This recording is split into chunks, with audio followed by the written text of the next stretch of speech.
تو اللہ سبحانہ تعالیٰ نے ہمیں بہت ساری نعمتوں کے ساتھ اور بہت ساری صلاحیتوں کے ساتھ پیدا کیا. اگر ہم اپنے آس پاس نظر دوڑائیں تو جو کچھ بھی ہے ہمارے پاس وہ سب اللہ کا دیا ہوا ہے. کوئی بھی چیز ہماری اپنی بنائی ہوئی نہیں ہے، ہم صرف اس کو ڈھالتے ہیں. مثلاً ایک سونار جب زیور بناتا ہے تو وہ صرف اس کو ڈھالتا ہے اور ایک شیپ دیتا ہے، اس کا ڈیزائن بناتا ہے. وہ سونا بناتا نہیں ہے، سونا اللہ نے بنایا. اسی طرح آپ کسی کارخانے میں جاتے ہیں، بڑی سے بڑی مشینری کو دیکھتے ہیں، کام مروب ہوتے ہیں کہ کتنی بڑی مشین لگی ہوئی، کتنی بڑی فیکٹری. لیکن انسانوں نے صرف اس کو ایک شیپ دی ہے. لوہا اللہ نے بنایا، بلکہ قرآن مجید میں آتا ہے کہ اللہ نے لوہا اتارا ہے. اور سائنٹسٹ یہ بات کہتے ہیں کہ لوہا ایک ایسی دھات ہے جو زمین کی پیدائش سے پہلے سے بننا شروع ہوئی. وہ زمین کے اندر کسی اور پلانٹ سے لایا گیا اور یہاں رکھا گیا. جیسے بہت ساری چیزیں تو زمین کے اندر زمین کی پیدائش کے ساتھ وجود میں آئیں، لیکن لوہا ایسا نہیں. انسان نے کیا کیا؟ اللہ کی بھیجی ہوئی اتاری ہوئی اس نعمت کو اپنی ضرورت کے مطابق ڈھال لیا ہے. اسی طرح اور بہت ساری چیزیں، مطلب فرنیچر دیکھ لیں، آپ کپڑا دیکھ لیں، کوئی بھی چیز چھوٹی یا بڑی، اور انسان نے جب اس کو ایک مخصوص شیپ دی، اس کو ڈھالا، تو اس میں جو عقل استعمال ہوئی وہ بھی اللہ کی دی ہوئی ہے، انسان کی اپنی نہیں. اگر اپنی ہوتی یا بازار میں کہیں بکتی ہوتی تو دنیا کے جتنے ناسمجھ لوگ تھے وہ سارے جا کے خرید لاتے کہ کسی طرح حاصل کر لیتے. لیکن ایسا نہیں، وہ اللہ ہی دیتا ہے تو آتی ہے انسان کا. تو کہنے کا مقصد یہ ہے کہ ہمارے پاس جو کچھ بھی ہے وہ سب اللہ کا دیا ہوا ہے. انسان نے جو کچھ بنایا ہے وہ سب اللہ کے دیے ہوئے وسائل اور اس کی دی ہوئی عقل اور سمجھ سے اس نے بنایا. اسی طرح ہماری اولاد ہے، اسے ہم نے جنم دیا ہے، لیکن ماں کے پیٹ میں اس کی شکل و صورت بنانے والا، اس کو رنگ روپ دینے والا یہ صرف اور صرف اللہ ہے. اور کسی بھی طریقے سے ہم اس میں کوئی چینج نہیں کر سکتے. وہ ماں کے پیٹ میں رحم میں جیسی چاہتا ہے صورت بناتا ہے. اس سے بھی اللہ کی قوت، اللہ کی قدرت، اللہ کا اختیار ہمیں پتہ چلتا ہے کہ اصل طاقت اسی کے پاس ہے.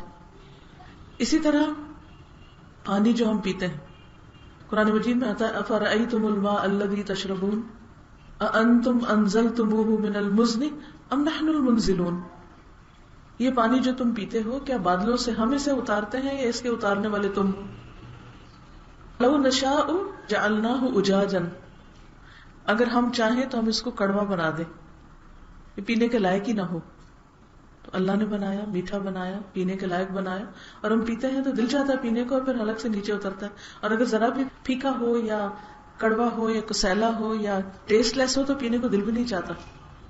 پھر اسی طرح زمین جو کچھ اگاتی، کسان تو صرف بیج ڈالتا ہے، درخت اللہ اگاتا ہے، پھر اس درخت پہ پھل بھی وہی لاتا ہے، پھول بھی وہی لاتا ہے، پتے جو گر جاتے ہیں ان کی جگہ نئے پتے بھی وہی لاتا ہے.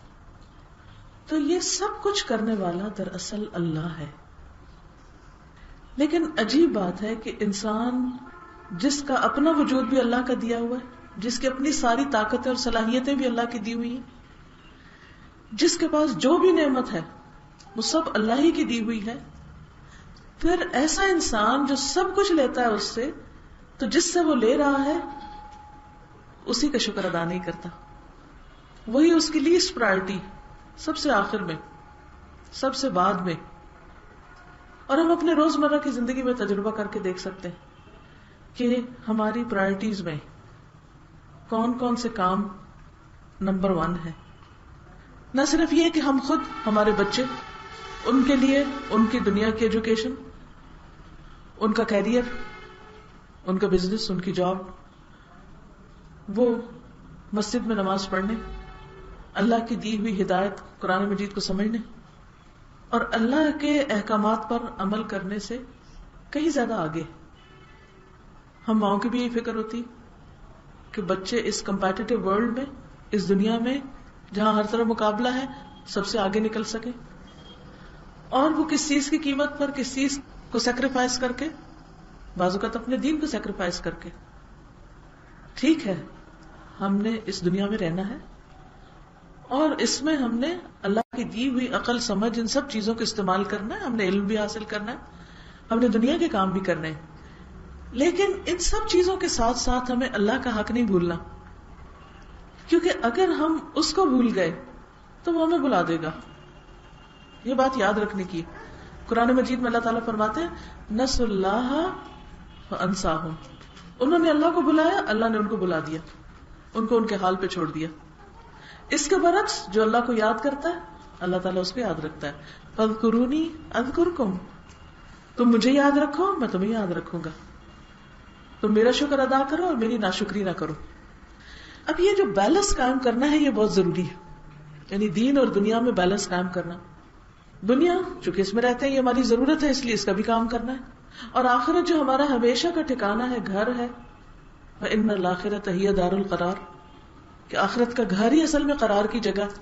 یہ تو صرف گزرگاہ ہے, یہ تو سفر ہے, ٹھکانہ نہیں ہے. بہت سے لوگ آ رہے ہیں جا رہے ہیں, تھوڑے عرصہ دنیا میں ٹھہرتے پھر چلے جاتے ہیں.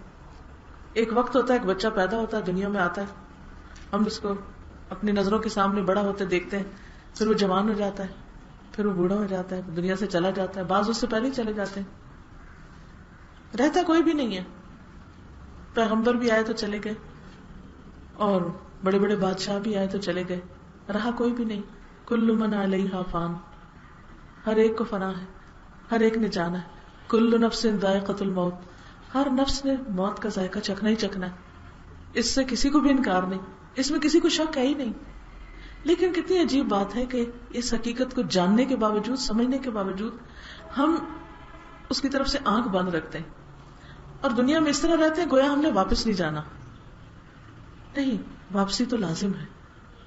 اس لیے بہت ضروری ہے کہ واپسی کی تیاری بھی کی جائے, کیونکہ جس جگہ کے لیے تیاری نہیں وہاں جانے پر پریشانی ہو سکتی.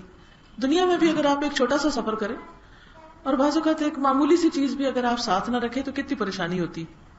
مجھے اچھی طرح یاد ہے, ایک دفعہ میں حج پہ یا عمرے پہ گئی تو پین کلر نہیں رکھا. میں نے کہا وہاں کے زیادہ اچھے ملتے ہیں تو کیا پین کلر بھی یہاں سے اٹھاؤں, وہیں سے لے لوں گی. اب ہوا کیا, آپ سب کو جو گئے ہیں ان کو تجربہ ہوگا کہ جب آپ جاتے ہی عمرہ کرتے ہیں تو اس کے بعد ہر شخص کو پین کلر کی ضرورت پڑتی ہے. پاؤں بھی تھک جاتے ہیں, جسم بھی, اور لگتا بخار چڑھ گیا, اور بعض اوقات ساتھ ہی فلو بھی شروع ہو جاتا ہے. اینی وے, اب جہاں ہم ٹھہرے ہوئے تھے وہیں نیچے تھی فارمیسی, لیکن اس میں ہر وقت اتنا رش, اتنے لوگ, لیکن اس تکلیف کی حالت میں کھڑا کون ہو کہ وہ دوائی خریدے؟ تو کاؤنٹر خالی ہو تو آپ دوائی خریدیں. اب وہ دیکھ کے دل گھبرا جاتا تھا کہ اچھا پھر نماز کے بعد لے لیں گے, اب لے لیں گے, تب لے لیں گے. اور پھر اس کے بعد جب میں نے وہ لی تو میرا خیال ہے کہ چھوٹا سا پتا تھا جو 15 ریال کا آیا. تو جب میں نے اس کو پاکستانی روپے کے ساتھ کیلکولیٹ کیا تو میں نے کہا یہ کیا. تو حالانکہ چھوٹی سی چیز, آپ کو معلوم ہے پیراسیٹامال, کوئی بھی پین کلر یہاں سے اگر آپ لے جاتے ہیں کیا قیمت ہے اس کی, معمولی سی چیز ہے. اور کیا وزن ہے اس کا, معمولی سا وزن ہے, کسی بیگ کی پاکٹ میں رکھ لیں, کہیں رکھ لیں. لیکن بعض اوقات صرف سستی, چھوڑو پرے, اس کو کیا اٹھانا, اس کی کیا ضرورت. اور وہی چیز ہمارے لیے ہر چیز سے زیادہ اہم ہو جاتی ہے, بعض اوقات کھانے پینے سے بھی زیادہ. کیونکہ آپ جب تھکے ہوئے ہوتے ہیں, بیمار ہوتے ہیں, تکلیف میں ہوتے ہیں, آپ کو نہ کھانا پینا اچھا لگتا ہے, نہ آپ کو نیند آ رہی ہوتی ہے, آپ کچھ بھی نہیں کر پا رہے ہوتے, آپ کو بس ایک گولی چاہیے جس کو آپ نے معمولی سمجھا تھا. یہی حال ہے آخرت کے سفر کے لیے. بعض اوقات ہم کہتے ہیں یہ تو معمولی سی چیز ہے, اس کے بغیر بھی گزارا ہو جائے گا. میں نے حج کیا ہوا, نماز پڑھتی ہوں, اور کیا کرنا ہے مجھے, تو یہ تو چھوٹی چھوٹی بات ہے. نہیں, قیامت کے دن جہاں اعمال نامے اس طرح تولے جائیں گے, جو ذرے کے برابر بھی نیکی کرے گا وہ اس کو پالے گا, اور جو ذرے برابر شر کرے گا وہ بھی دیکھ لے گا اس کو. یہ سب کچھ تولا جائے گا اور یہ سب کچھ ہمارے سامنے آئے گا. تو ہم کس طرح غافل زندگی بسر کر سکتے ہیں, ہم کس طرح نیکی کے مواقع کو گنوا سکتے ہیں, ہم کس طرح برائیوں کو چھوٹا سمجھ سکتے ہیں. ہاں تو سب کچھ سامنے آنا ہی آنا ہے. تو اس لیے بہت ضروری ہے کہ ہم سوچ سمجھ کر زندگی بسر کریں. وہ زندگی جو صرف ایک بار ملی, ون چانس, اونلی ون. دو بھی ہوتے تو ہم کہتے چلو ایک زندگی دنیا کو دے دیتے ہیں اور ایک آخرت کو دے دیں گے. اب بات یہ ہے کہ یہی 24 گھنٹے کا دن ہے, اسی کے اندر دنیا اور آخرت دونوں کو ساتھ لے کے چلنا ہے, ایک ہاتھ میں ایک اور دوسرے میں دوسرا. اس کے بغیر گزارا نہیں. اللہ کے حق بھی دینے, بندوں کے بھی دینے, اپنی ذات کا حق بھی دینا ہے. ہم اس ٹرائنگل کے بیچ میں ہیں اور اس سے باہر نہیں نکل سکتے. لیکن یہ سب کچھ کرنے کے لیے ہمیں علم کی ضرورت ہے, جاننے کی ضرورت ہے, کہاں کس وقت کیا کرنا چاہیے. اسی کا نام حکمت ہے. قرآن مجید میں اللہ تعالیٰ فرماتے ہیں یؤتی الحکمت من یشاء, اللہ جس کو چاہتا ہے حکمت دیتا ہے, اور جس کو حکمت مل گئی فقد اوتی خیرا کثیرا, اس کو تو بہت بڑا خیر میں سے حصہ مل گیا, اس کو بہت بڑی بھلائی مل گئی. یہ کیا ہے حکمت, جس کو سب سے بڑا خزانہ کہا گیا, سب سے بڑی نعمت کہا گیا. یہ وہی سمجھ بوجھ ہے کہ جس کے نتیجے میں انسان یہ فیصلہ کرتا ہے اس وقت مجھے کیا کرنا چاہیے, رات کو کیا کرنا چاہیے, دن کو کیا کرنا چاہیے, سورج نکلنے سے پہلے کیا کیا کر لینا چاہیے, سورج غروب ہونے کے فوراً بعد کیا کرنا چاہیے, کوئی بیمار ہو تو مجھے کیا کرنا چاہیے, کسی نے مجھے ہرٹ کیا تو کیا کرنا چاہیے, کہاں صبر کرنا ہے, کہاں شکر کرنا ہے, کس چیز کو اگنور کرنا اور کس چیز کو بہت امپورٹنس دینی. یہ سب چیزیں حکمت سے آتی. اللہ سبحانہ و تعالیٰ نے اپنے پیغمبر محمد صلی اللہ علیہ وسلم پر اپنی کتاب اتاری, حکمت اتاری, اور انہوں نے اس کی باقاعدہ تعلیم دی ہے. اللہ تعالیٰ قرآن پاک میں فرماتے ہیں لقد من اللہ علی المؤمنین اذ بعث فیہم رسولا من انفسہم, اللہ نے مومنوں پہ بہت بڑا احسان کیا جب ان کے اندر ایک رسول انہی میں سے بھیجا, یتلو علیہم آیاتہ ویزکیہم, جو ان پر اس کی آیات پڑھ کے سناتا ہے اور ان کا تزکیہ کرتا ہے, ویعلمہم الکتاب والحکمت, اور انہیں کتاب اور حکمت کی تعلیم دیتا ہے. تو یہ جو حکمت ہے, یہ جو وزڈم ہے, یہ جو سمجھ بوجھ ہے کہ کس وقت میں کیا کرنا ہے, اللہ کے رسول صلی اللہ علیہ وسلم نے اس کی باقاعدہ تعلیم دی ہے. وہ تعلیم آج کتابوں کے اندر ہے, ہم اس کو پڑھتے نہیں, ہم اس کو سمجھتے نہیں, اس سے فائدہ نہیں اٹھاتے.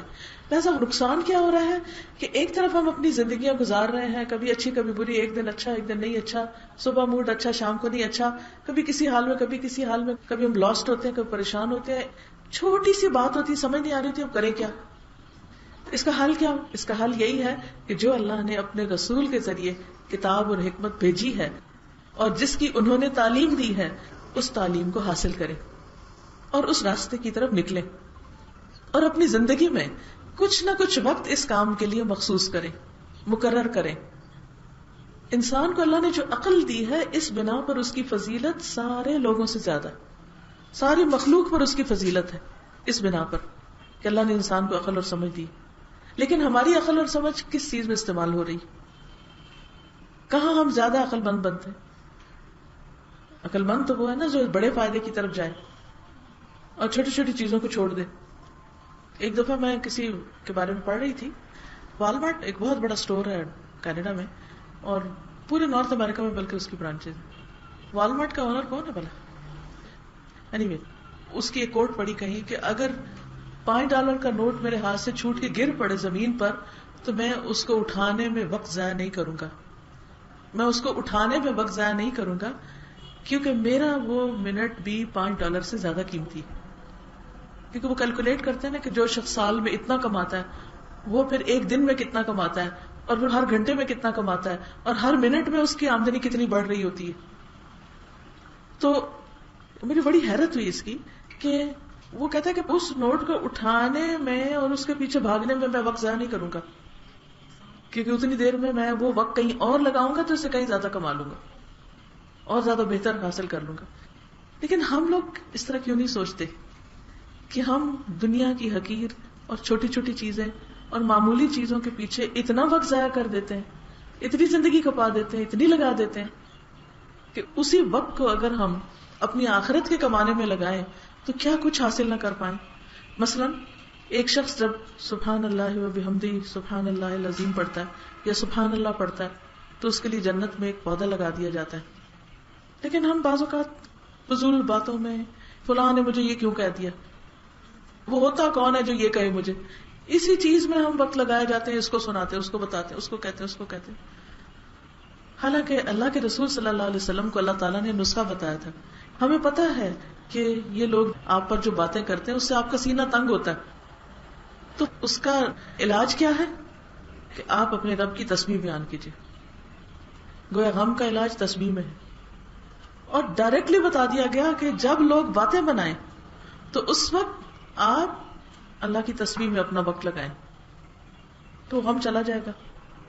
لیکن ہمیں یہ نسخہ نہیں پتا کیونکہ ہم نے قرآن کو اس نظر سے پڑھا نہیں, اس کو دیکھا نہیں کہ اللہ کی تسبیح, اللہ کا ذکر, اللہ کی حمد و ثنا یہ انسان کے ان سارے زخموں کے اوپر ایک مرہم کی حیثیت رکھتی, اللہ کی یاد دلوں کے اطمینان کا ذریعہ بنتی. تو اس لیے بہت ضروری ہے کہ ہم اپنی پرائرٹیز سیٹ کریں. کون سی چیز ہمیں فائدہ دینے والی, کون سی چیز ہمیں لانگ ٹرم فائدہ دینے والی, کس چیز کے پیچھے ہم نے اپنا وقت لگانا ہے اور کس چیز کے پیچھے وقت نہیں لگانا. اور جب دو چیزیں سامنے آ جائیں تو ان میں سے کس کو ہم نے چننا ہے, کس چیز کو اختیار کرنا ہے. یہ ساری باتیں حکمت اور عقل مندی کی باتیں, اور اس حکمت میں اضافہ قرآن و سنت کی تعلیم کرتی. ایک حدیث سے ہمیں پتہ چلتا ہے کہ انسان جب اللہ کی طرف آتا ہے, اللہ تعالیٰ کی طرف رجوع کرتا ہے, اللہ کا ذکر کرتا ہے, تو اللہ تعالیٰ کس طرح اس کی مشکلات آسان فرماتا ہے. سنن ترمذی کی روایت ہے, ابو ہریرہ رضی اللہ عنہ روایت کرتے ہیں, حدیث قدسی ہے کہ اللہ تعالیٰ نے فرمایا, اے ابن آدم, اے آدم کے بیٹے, تم اپنے آپ کو میری عبادت کے لیے فارغ کر لو, یعنی وقت نکالو میری عبادت کے لیے, میں تمہارے دل کو بے نیازی سے بھر دوں گا. اور یہ بے نیازی اور قناعت اتنی بڑی صفت ہے کہ انسان کے سارے غم ہی دور ہو جاتے ہیں. بہت سے غموں کی بنیاد یا وجہ لالچ ہوتی اور دل کا کہیں اطمینان نہ پانا, کسی چیز پہ راضی نہ ہونا, جو کچھ بھی مل جائے پھر بھی روتے رہنا. آج کیا وجہ ہے کہ وہ بھی رو رہا ہے جس کے پاس 2 وقت کا کھانا ہے, اور وہ بھی رو رہا ہے جس کے پاس 2 وقت کا کیا, ایک ٹائم پر ایک نہیں کئی کھانے, وہ بھی رو رہا ہے. تو پھر فرق کس چیز کا ہے؟ فرق کسی چیز کا نا کہ بے نیازی کتنی ہے اندر. اور فرمایا اور تمہارا فقر دور کر دوں گا. فقر ہوتی محتاجی, یعنی دل کے اندر یہ احساس کہ میری بہت ضروریات ہیں اور وہ پوری نہیں ہو رہی. لیکن اگر تم ایسا نہیں کرو گے, یعنی اللہ کی عبادت کے لیے وقت نہیں نکالو گے, تو میں تمہارے دونوں ہاتھ کاموں میں مشغول کر دوں گا, ہر وقت تمہارے اوپر کام رہیں گے, اور اس کے باوجود میں تمہارا فقر دور نہیں کروں گا. یعنی تم کام بھی کر رہے ہوگے, محنت بھی کر رہے ہوگے, تمہارے ہاتھوں میں بھی بہت کچھ ہوگا, لیکن دل کے اندر وہ جو احساس ہے کہ میرے پاس کچھ نہیں یا کم ہے یا اور ہوتا, وہ نہیں ختم ہوگا. اس لیے اصل غنا دل کا غنا ہوتا ہے, اصل اطمینان دل کا اطمینان ہوتا ہے. دوسرا فائدہ دین کی طرف آنے کا, اللہ کی طرف آنے کا یہ ہے کہ اللہ تعالیٰ اس بندے کی حفاظت کا ذمہ لے لیتے ہیں, اس کے جان مال اولاد کی حفاظت ہوتی ہے. ایک واقعہ ہمیں ملتا ہے مسند احمد کے اندر. حمید بن ہلال کہتے ہیں کہ تفاوہ قبیلے کا ایک آدمی تھا جو ہمارے پاس سے گزرتا تھا, یعنی اس راستے میں تھا ان کا گھر. تو وہ اپنے قبیلے کے پاس آیا اور کہا, ہم اپنے سامان تجارت والے قافلے میں مدینہ آئے اور اپنا سامان فروخت کیا, یعنی بزنس کے لیے مدینہ گئے, چیزیں بیچی. پھر میں نے کہا میں تو اس آدمی کے پاس ضرور جاؤں گا, یعنی نبی صلی اللہ علیہ وسلم کے پاس, یعنی میں بزنس کے لیے اور کہا کہ میں ذرا ان کو ملنا چاہتا ہوں, دیکھنا چاہتا ہوں, اور اپنے پیچھے جن کو چھوڑ کے آیا ہوں ان کو بھی میں اس کے حالات سے آگاہ کروں گا کہ وہ کیسا شخص ہے. تو میں رسول اللہ صلی اللہ علیہ وسلم کے پاس پہنچا. آپ نے مجھے ایک گھر دکھایا کہ ادھر آؤ میں تمہیں ایک گھر دکھاؤں, اور فرمایا کہ ایک عورت اس گھر میں رہتی تھی. وہ 12 بکریاں اور کاتنے کا تکلا, یعنی کہ سوت کاتنے کا, جس کے ساتھ وہ بنائی کا کام کرتی تھی, چھوڑ کر مسلمانوں کے ایک فوجی دستے میں ان کے ساتھ چلی گئی. یعنی جب وہ جا رہے تھے تو انہوں نے کہا کہ چلو میں بھی کوئی کھانا بنا دوں گی یا مرم پٹی کر دوں گی یا کچھ خدمت کر دوں گی, ساتھ چلی گئی. جب واپس آئی تو اس کی ایک بکری گم گئی اور وہ تکلا جو تھا وہ گم گیا, مسنگ تھا. کہنے لگی, اے میرے رب, تو نے اپنے رستے میں نکلنے والے کی حفاظت کی ضمانت دی ہے اور میری تو بکری اور تکلا گم ہو گیا, میں کیسے مانوں کہ تیرا وعدہ سچا ہے؟ اب میں تجھے قسم دے کے, تیرا ہی واسطہ دے کے تجھ سے اپنی بکری اور تکلا مانگتی ہوں کہ میری چیز مجھے واپس مل جائے, میں تیرے رستے میں گئی تھی. پھر رسول اللہ صلی اللہ علیہ وسلم رب سے اس کے مطالبے کی شدت کا تذکرہ کرنے لگے کہ وہ عورت کس طرح کی فریادیں کر رہی تھی. کہ اللہ میں تیرے راستے میں گئی تھی، میری چیز مجھے واپس ملنی چاہیے. پھر فرمایا اس کی بکری اور اس کی طرح کی ایک اور بکری، اس کا تکلا اور اس کی طرح کا ایک اور تکلا اسے مل گیا. یعنی اس کی دعاؤں کی وجہ سے اس کی یہ دنیا کی چیزیں بھی واپس آ گئی. اگر تو چاہتا ہے تو اس کے پاس چلا جا اور خود اس سے پوچھ لے جا کے کہ اس کے ساتھ یہ واقعہ پیش آیا ہے. تو وہ بولا میں نے کہا کہ بلکہ میں آپ کی بات کو سچ سمجھتا ہوں، مجھے جا کے پوچھنے کی ضرورت نہیں، جو آپ نے بتایا ٹھیک ہے، میں مان گیا. تو اس واقعے سے 2-3 چیزیں پتہ چلتی ہیں. ایک تو یہ بات پتہ چلتی ہے کہ انسان جب اللہ کے راستے میں نکلتا ہے تو اس کی دنیا کم نہیں ہوتی. اگر وقتی طور پر دنیا کا کچھ نقصان ہو بھی جائے تو اللہ تعالیٰ اس کو پورا کر دیتا ہے. دوسری چیز یہ ہے کہ بندے کو اللہ سے زور دے کے مانگنا چاہیے. یہ نہیں سوچنا چاہیے پتہ نہیں دعا قبول ہوگی کہ نہیں، پتہ نہیں کچھ فائدہ ہوگا کہ نہیں، بس ٹھیک ہے مانگ لیتے ہیں، ہم تو بڑے گناہ گار ہیں، ہماری نہیں سنی جائے گی. ایسا نہیں ہونا چاہیے. ہم کچھ بھی ہیں، ہم اللہ کے بندے ہیں نا، اللہ کا در چھوڑ کے کہاں جائیں گے؟ اگر وہ نہیں سنے گا تو کس کو سنائیں گے؟ اسی نے تو پیدا کیا ہمیں. تو پورے یقین کے ساتھ دعا کریں، پوری تسلی کے ساتھ اور پوری یکسوئی کے ساتھ. اور پھر ایک اور بات یہ پتہ چلتی ہے کہ جب انسان کوئی اچھا کام کرتا ہے اور اللہ کے لیے خالص ہو کے کرتا ہے، اللہ تعالیٰ دنیا میں اس کو اس کا دگنا بدلہ عطا کرتے ہیں. یعنی پہلے اس کے پاس 12 بکریاں تھیں، اب 13 ہو گئی. پہلے اس کے پاس 1 تکلا تھا، اب 2 ہو گئے. کیونکہ ہم سوچتے ہیں کہ شاید ہم دین کی طرف آئیں گے تو ہماری دنیا ماری جائے گی، ہماری دنیا کا کیا بنے گا. تو یہ چیز ہمیں دین کی طرف نہیں آنے دیتی. یہ ڈر ہوتا ہے نا، یہ خوف ہوتا ہے پتہ نہیں ہماری بیٹی کی شادی ہوگی کہ نہیں ہوگی اگر اس نے سر ڈھانک لیا، اور اگر ربا چھوڑ دیا تو پھر ہماری آمدنی کا کیا ہوگا، اور اگر ہم نے یہ کر دیا تو پتہ نہیں کیا بنے گا. اللہ پہ بھروسہ نہیں کرتا انسان، اور اللہ کے وعدوں کا یقین نہیں ہوتا. اگر یقین ہو جائے تو انسان کی دنیا بدل جائے اور اس کے اندر اطمینان بھر جائے. تو اس لیے اللہ کے لیے کوئی کام کرنا مشکل نہیں، کچھ بھی مشکل نہیں. ہر چیز تو اس کے اپنے قبضے قدرت میں، اس کے اپنے ہاتھ میں. کچھ بھی مانگے اس سے، لیکن پورے یقین سے مانگے، بار بار مانگے، اور اپنے نیک عمل کا واسطہ دے کے مانگے. کیونکہ بعض لوگ کسی کی ذات کو وسیلہ بنا لیتے ہیں. ہمارے دین میں وسیلہ تو ہے لیکن عمل کا وسیلہ ہے، ذات کا نہیں ہے.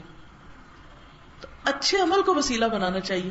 جیسے ایک اور حدیث سے پتہ چلتا ہے کہ 3 لوگ تھے، وہ کسی کام سے جا رہے تھے، راستے میں بارش ہوئی تو انہوں نے کسی غار میں پناہ لے لی. اتنے میں پتھر لڑک کے آیا اور غار میں آ کے بند کر دیا اس نے. وہ باہر ہی نہیں نکل سکتا. باہر نہیں نکلنے کا مطلب ہے موت، وہیں مر جائے، کھپ جائے، کسی کو پتہ ہی نہ، کوئی پوری زندگی نہ ڈھونڈ سکے ان کو کہاں گئے، بالکل ہی آؤٹ.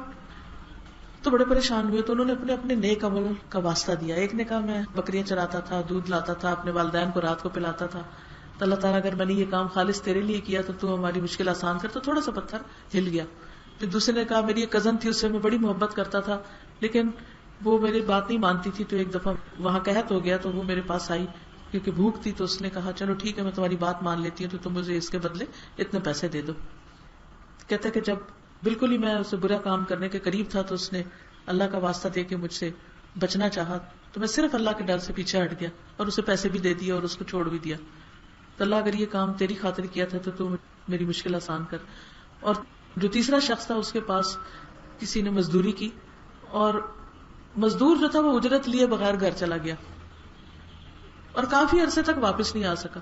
تو اس نے اس کے جو پیسے تھے ان پیسوں کو اپنے پیسوں کے ساتھ ملا کے انویسٹ کر دیا. جب وہ آیا تو اس کو وہ پیسے بھی دیے اور اس کا جتنا پروفٹ بنتا تھا سارا دیا. اس نے کہا نہیں بھائی میرے تو پیسے اتنے ہی تھے. اس نے کہا نہیں یہ سارا مال تیرا ہے کیونکہ میں نے وہ انویسٹ کیا تھا. تو اللہ اگر یہ تیری رضا کے لیے میں نے کیا تھا تو اس مشکل کو آسان کر دے. اور سارا پتھر سے رکھ گیا. تو یہاں بھی ایک عورت کیا کہتی ہے کہ میں تو تیرے راستے میں گئی تھی، تیرا کام کرنے گئی تھی، تو میرا تکلا واپس کر دے. میری تو ملکیت یہی ہے، میرا کام تو اسی سے چلتا ہے، میرا ہتھیار تو یہی ہے. تو اللہ نے اس کی دعا سن لی. تو اسی طرح اللہ تعالیٰ ہر بندے کو توفیق دیتے ہیں، کبھی کسی اچھے کام کی، کبھی کسی کی. تو اصل میں ویلیو ہے اس کام کی جس کے پیچھے نیت اچھی ہو. تو ہمیں دعا بھی کرنی چاہیے، اور جو کام کریں ہم کسی کی مدد کریں، خدمت کریں، کچھ کریں، اس میں ریاکاری نہ ہو، دکھاوا نہ ہو، کسی انسان کی خوشنودی مقصود نہ ہو، اللہ سے جزا لینے کے لیے کریں. اور پھر آپ دیکھیں کہ اللہ تعالیٰ دنیا اور آخرت دونوں میں کس طرح آپ کو لوٹاتا ہے. یہ سب کچھ یقین کی بات ہے. کہ ایسا ہوگا. پھر اسی طرح ایک اور بات ہمیں پتہ چلتی کہ نبی صلی اللہ علیہ وسلم نے فرمایا 3 لوگ ایسے ہیں جن کا ضامن اللہ ہے، ان کا مددگار اللہ، ان کی حفاظت اللہ کرتا ہے. اگر وہ زندہ رہے تو اللہ ان کو کافی ہے ان کے سارے مسئلے حل کرنے کے لیے، اور اگر فوت ہو جائے تو اللہ ان کو جنت میں داخل کر دے گا. ایک وہ شخص جو اپنے گھر میں سلام کر کے داخل ہو، عادت بنا لے کہ اندر آنا ہے تو سلام کرنا ہے. اکثر گھروں میں یہ رواج نہیں رہا، سلام نہیں رہا. چھوٹے بچے تو ویسے ہیلو ہائے سیکھ گئے انگریزی پڑھتے پڑھتے، کلچر بھی آ گیا ساتھ. اور بڑے جو ہیں وہ کبھی غصے میں داخل ہوتے ہیں اور کبھی اپنے کسی کام میں اور کبھی اپنے کسی اور خیال میں. تو وہ جو سلام کلچر ہے وہ ختم ہوتا جا رہا ہے. دیکھنے کا تو چھوٹی سی بات ہے، اچھا اتنی بڑی بات کہ جو سلام کر کے داخل ہو وہ اللہ کی ضمانت میں، اللہ کی حفاظت میں. کیونکہ آپ دیکھیے کہ سلام کا مطلب کیا ہے، السلام علیکم، تم پر سلامتی ہو، تم سلامت رہو، تمہاری جان مال عزت ہر چیز محفوظ رہے. اب گھر میں بندہ داخل ہو رہا ہے، سارے گھر والوں کو دعا دے کے داخل ہو رہا ہے. دوسرا آتا ہے وہ بھی سب کو دعا دیتا ہے. تیسرا آتا ہے، اب دیکھیے کہ ہمیں یاد بھی نہیں ہوگا کہ ہم دعا دے رہے ہیں، لیکن دعائیں آ رہی ہیں آ رہی ہیں آ رہی ہیں. دن میں اگر گھر والوں کو 10 دفعہ سلامتی کی دعا مل جائے تو اور کیا چاہیے. ان کو کہاں سے نقصان ہوگا، گھروں کی حفاظت ہوگی نا. ہم سمجھتے ہیں کہ اگر ہم ان کو کسی کمپنی سے سیکیور کروا لیں گے یا کوئی الارم لگ جائے گا تو شاید زیادہ سیکیورٹی ہو جائے. ٹھیک ہے، توکل کرنا، اس سے پہلے انسان کو دروازے بند رکھنے چاہیے، وہ بھی ہے، لیکن اصل سلامتی جو ہے وہ اللہ کے ذکر سے آتی. دوسرا شخص جو نماز کے ارادے سے مسجد کی طرف چلا، بس اللہ اس کا ضامن ہے، وہ اللہ کی حفاظت میں ہے. تیسرا وہ جو اللہ کے راستے میں نکلا، دین سیکھنے کے لیے، سکھانے کے لیے، کسی کی مدد کرنے کے لیے، حج کے لیے، عمرے کے لیے. اللہ کا راستہ، اللہ کا راستہ وہ ہے جس راستے پہ چل کے ہم اللہ کی بات سننے یا اللہ کے کوئی حکم ماننے جاتے. جیسے ابھی آپ آئے ہیں تو آپ اللہ کے راستے پہ، ظاہر ہے کسی کھانے پہ نہیں آئے، کسی اور مقصد سے نہیں آئے، اللہ کی خاطر اکٹھے ہوئے ہم سب یہاں، تو یہ بھی اسی میں آ جاتا ہے. پھر ایسے لوگ فرشتوں کا ساتھ پاتے ہیں. ابو ہریرہ رضی اللہ عنہ سے روایت ہے کہ رسول اللہ صلی اللہ علیہ وسلم نے فرمایا، جب بھی کوئی شخص گھر سے باہر نکلتا ہے اس کے دروازے پر 2 جھنڈے ہوتے ہیں، ایک جھنڈا فرشتے کے ہاتھ میں، ایک جھنڈا شیطان کے ہاتھ میں. اگر وہ اللہ کی پسند کی جگہ کے لیے نکلتا ہے تو فرشتہ جھنڈا لے کے اس کے پیچھے نکلتا ہے، اور جب تک واپس نہیں آتا وہ فرشتے کے جھنڈے کے نیچے ہوتا ہے.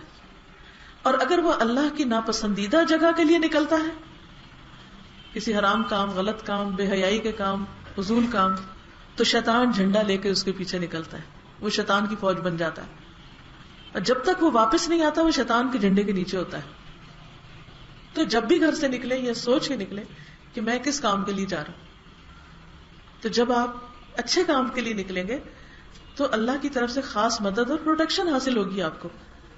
فرشتے اپنے پر بچھاتے ہیں، پروں کا سایہ کرتے ہیں ان لوگوں کے لیے جو اللہ کا دین سیکھنے کے لیے کسی جگہ پر جمع ہوتے ہیں. حدیث میں آتا ہے، زر بن حبیش کہتے ہیں، میں صفوان بن اسال کی خدمت میں حاضر ہوا. پوچھا کیسے آئے ہو؟ میں نے کہا علم حاصل کرنے کے لیے، کچھ سیکھنے کے لیے آیا ہوں. فرمایا میں نے رسول اللہ صلی اللہ علیہ وسلم کو یہ فرماتے ہوئے سنا، جو شخص بھی علم کی طلب میں اپنے گھر سے نکلے، فرشتے اس کے عمل کو پسند کرنے کی وجہ سے اس کے لیے اپنے پر پھیلاتے ہیں. ایک معنی یہ کیا گیا کہ نیچے پھیلاتے ہیں، ایک یہ ہے کہ اس کے اوپر سایہ کرتے ہیں. یعنی جیسے مرغی ہوتی ہے نا تو پر پھیلا کے بچوں کو نیچے لے لیتی ہے، کیوں؟ پروٹیکٹ کرنے کے لیے جب اس کو خطرہ ہوتا ہے. تو ایسے ہی ان لوگوں کے لیے جو اللہ کا دین سیکھنے کے لیے اللہ کی خاطر گھر سے نکلتے ہیں، فرشتے ان کو اپنی پروٹیکشن میں لے لیتے ہیں. یہ ترمذی کی روایت ہے. پھر اسی طرح جو شخص اللہ کے راستے میں نکلتا ہے بھلائی کی بات سیکھنے یا سکھانے، تو وہ اللہ کے راستے میں جہاد کرنے والوں کے برابر ہے. ابو ہریرہ کہتے ہیں، میں نے رسول اللہ صلی اللہ علیہ وسلم کو یہ فرماتے ہوئے سنا، جو میری اس مسجد میں صرف اس لیے آئے کہ بھلائی کی بات سیکھے یا سکھائے، یعنی مسجد نبوی میں اچھی بات سیکھے یا سکھائے، وہ راہ خدا میں لڑنے والے کے برابر ہے. اور جو اس کے علاوہ کسی اور غرض سے آئے تو وہ اس شخص کی طرح ہے جو دوسرے کے سامان پہ نظر رکھے. یعنی وہ اس کے اندر ایک لالچ ہے اور وہ خود کچھ کرتا کراتا نہیں، بس صرف دیکھتا رہتا ہے، اچھا اس کے پاس ایسی چیز ہے، اس کے پاس ایسی چیز ہے.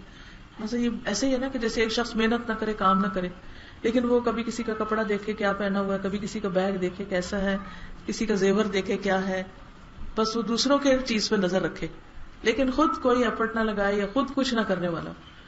تو جو لوگ اللہ کے گھر میں اس نیت سے نہیں جاتے، یعنی نماز تو نماز ہے لیکن مسجد صرف نماز کی جگہ نہیں ہے، وہ علم کا مرکز بھی ہے، تو اس لیے ایسا شخص جو ہے وہ کوئی خیر نہیں پاتا. پھر ایک اور روایت میں آتا ہے، طبرانی کی روایت ہے، ابو امامہ بیان کرتے ہیں نبی صلی اللہ علیہ وسلم نے فرمایا، جو شخص صبح کے وقت اس لیے مسجد کی طرف نکلا کہ بھلائی سیکھے یا سکھائے، اس کو پورا حج ادا کرنے کے برابر اجر ملے گا. بھلائی سیکھے یا سکھائے دونوں میں ہی خیر ہے، چاہے آپ سیکھنے والے یا سکھانے والے، اجر میں کمی نہیں. ایک اور حدیث میں آتا ہے کہ علم والوں کے لیے تمام مخلوق بخشش کی دعا کرتی ہے، حتیٰ کہ سمندر میں مچھلیاں بھی اس کے لیے دعائیں کرتی ہیں.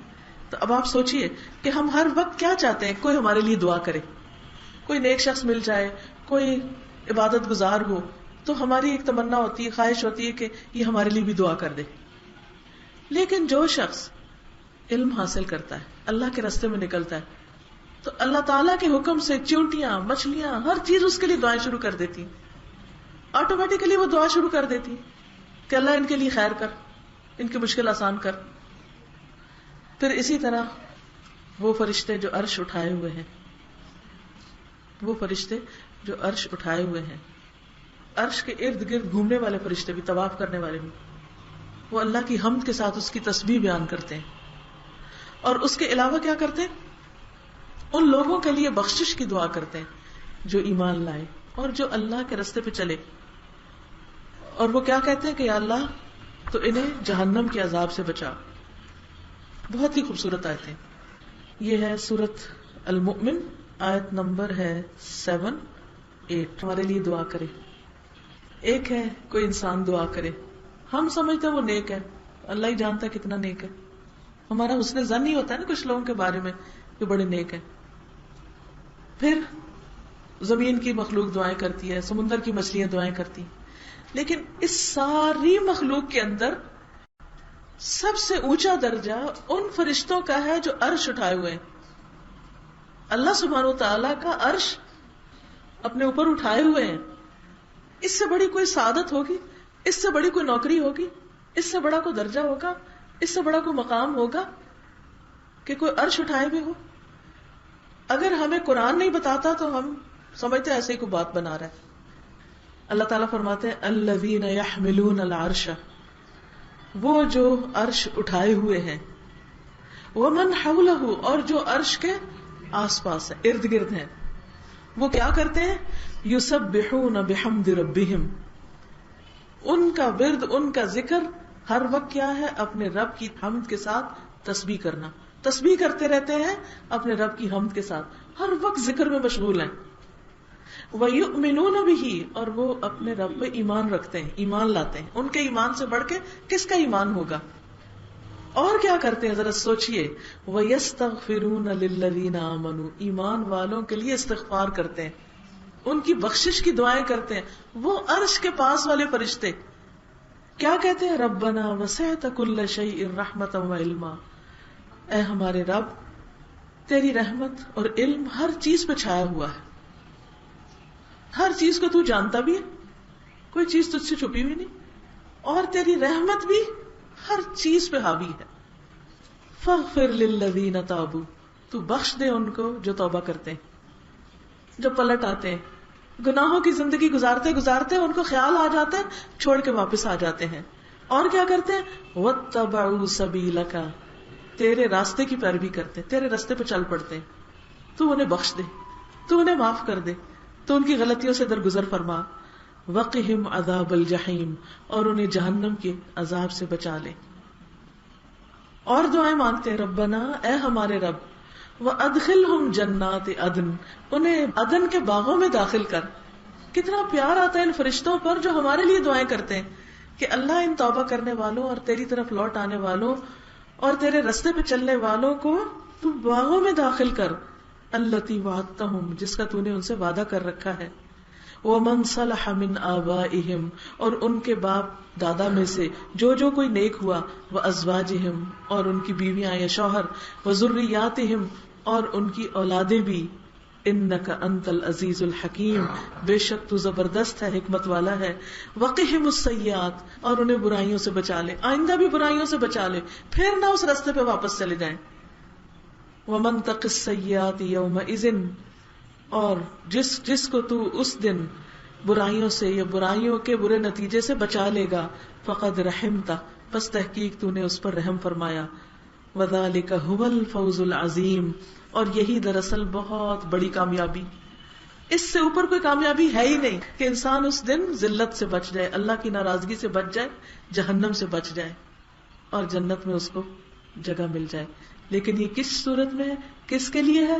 ایمان لائے، توبہ کرے، اللہ کے راستے پہ چلے، تو یہ ساری سعادت حاصل ہوگی. اس لیے بہت ضروری ہے کہ ہم اپنی دنیا کے باقی سارے کاموں میں سے کچھ نہ کچھ وقت نکال کر اس کے لیے اپنے آپ کو اللہ کے دین کو سمجھنے کے لیے کہ اس راستے پہ ہم چلتے رہیں، اپنے آپ کو خالص کریں تاکہ فرشتوں کی دعاؤں کے مستحق بن سکے. پھر جنت کا راستہ آسان ہو جاتا ہے. نبی صلی اللہ علیہ وسلم نے فرمایا، صحیح مسلم کی روایت ہے، کہ جو شخص ایسے راستے پہ چلا جس میں وہ علم تلاش کرتا ہے، اللہ تعالیٰ اس کے لیے اس کے ذریعے جنت کا راستہ آسان کر دیتے ہیں. پھر جب اکٹھے ہو کے لوگ بیٹھ کے اللہ کے دین کو سیکھتے سکھاتے ہیں تو اس کا فائدہ، یہ بھی صحیح مسلم کی روایت ہے، رسول اللہ صلی اللہ علیہ وسلم نے فرمایا، جو لوگ اللہ کے گھروں میں سے کسی گھر میں اللہ کی کتاب کی تلاوت کرتے ہیں، اس کی تعلیم میں مصروف ہوتے ہیں، ان پہ سکینت نازل ہوتی ہے، سکینت اترتی ہے، رحمت انہیں ڈھانپ لیتی، فرشتے انہیں گھیر لیتے ہیں، اور اللہ ان کا ذکر اپنے پاس موجود فرشتوں میں کرتے ہیں. یعنی وہ جو عرش اٹھانے والے اور عرش کے گرد طواف کرنے والے، ان میں ان کو یاد کرتے ہیں. اور جس شخص کو اس کے اپنے اعمال نے پیچھے کر دیا تو اس کا نسب اسے آگے نہیں بڑھا سکتا کہ وہ کس کا بیٹا ہے، کس خاندان سے ہے، کتنا مال و دولت رکھتا ہے، کیا اس کا سٹیٹس ہے.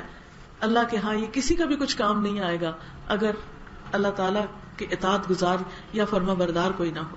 پھر آپ دیکھیے کہ یہ دین کا کام ایسا کام ہے کہ انسان اگر اپنے پیچھے کچھ آثار چھوڑ جاتا ہے تو وہ بھی اس کے لیے صدقہ جاریہ بنتے ہیں.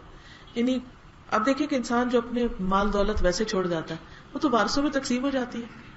کتنا بھی آپ چھوڑ دیں وہ تو سارے وہ لے جائیں گے، اور پتہ نہیں آپ کو یاد کریں گے بھی یا نہیں کریں گے. پھر وہ کس میں اڑائیں گے؟ وہ تو اپنی عیش و عشرت میں اڑائیں گے، وہ تو اپنی دنیا بنائیں گے. محنتیں آپ نے کی، لے وہ گئے، آپ کے ہاتھ میں کیا آیا. لیکن اگر آپ اسی مال کا کچھ حصہ اللہ کے راستے میں لگائیں گے، تب ہریرہ رضی اللہ تعالیٰ عنہ فرماتے ہیں کہ رسول اللہ صلی اللہ علیہ وسلم نے فرمایا، مومن کے مرنے کے بعد بھی جن اعمال اور نیکیوں کا ثواب اسے ملتا ہے ان میں سے چند اعمال یہ ہیں: علم جو لوگوں کو سکھا کے پھیلایا، جو صالح اولاد چھوڑی، نیک اولاد چھوڑی.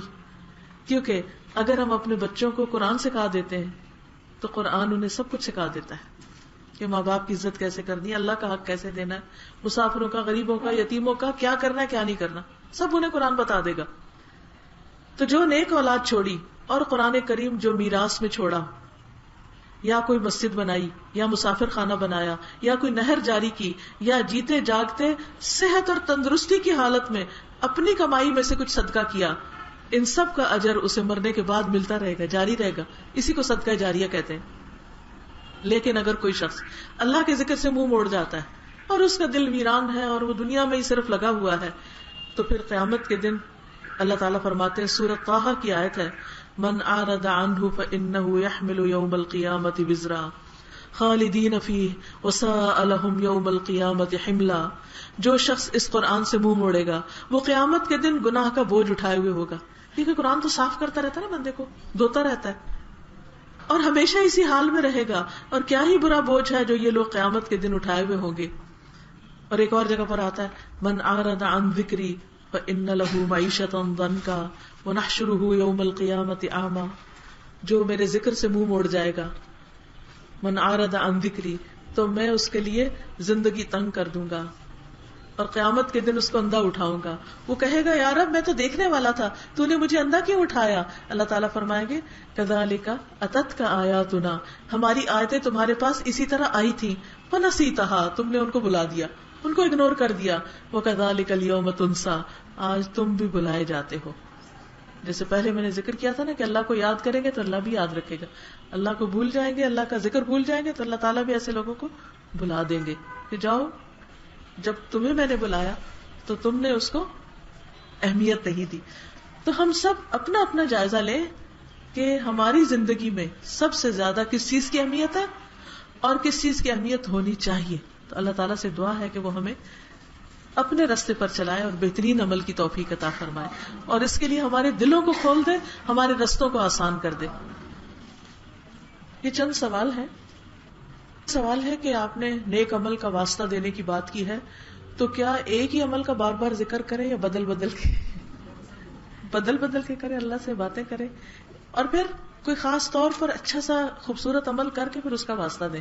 ٹھیک ہے نا, یعنی ہو سکتا ہے ہم نے پچھلے جو عمل کیے وہ اتنی کانشیسلی نہ کیے ہوں, تو چھپا ہوا صدقہ, اپنی پسند کی چیز کا صدقہ, چھپ کے نفل پڑھنا, اللہ کو رو کے یاد کرنا, ماں باپ کی خدمت, ان کے ساتھ حسن سلوک, جو ہمارے ساتھ اچھا نہ کرے اس کے ساتھ اچھا کرنا, یہ اپنے اوپر ایک جبر کرنا تھا اور ایک بہت بڑا امتحان ہوتا ہے.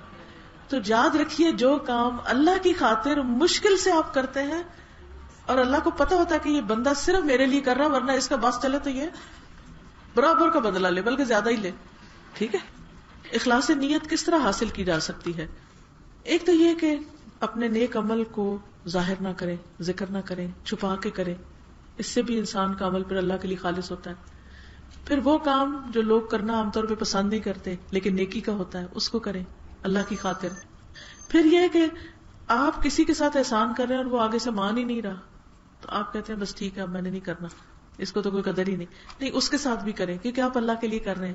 تو اس طرح کی مختلف چیزوں سے اپنے آپ کو ٹیسٹ کریں اور اللہ سے دعا بھی کریں کہ اللہ اخلاص دے دے, کیونکہ اتنی آسانی سے یہ حاصل نہیں ہوتا. یہ میرے لیکچر کے حوالے سے کہ during lecture you said you have only one life, related to this is you only live once but if you do it right one is enough. اصل مقصد یہی تھا کہ اگر انسان اچھے کام کرے تو یہ ایک بھی بہت ورتھ ہے, لیکن اگر غلط کرے تو پھر وہ ضائع کر دینے والی چیز ہے اور یہ چانس دوبارہ نہیں ملے گا.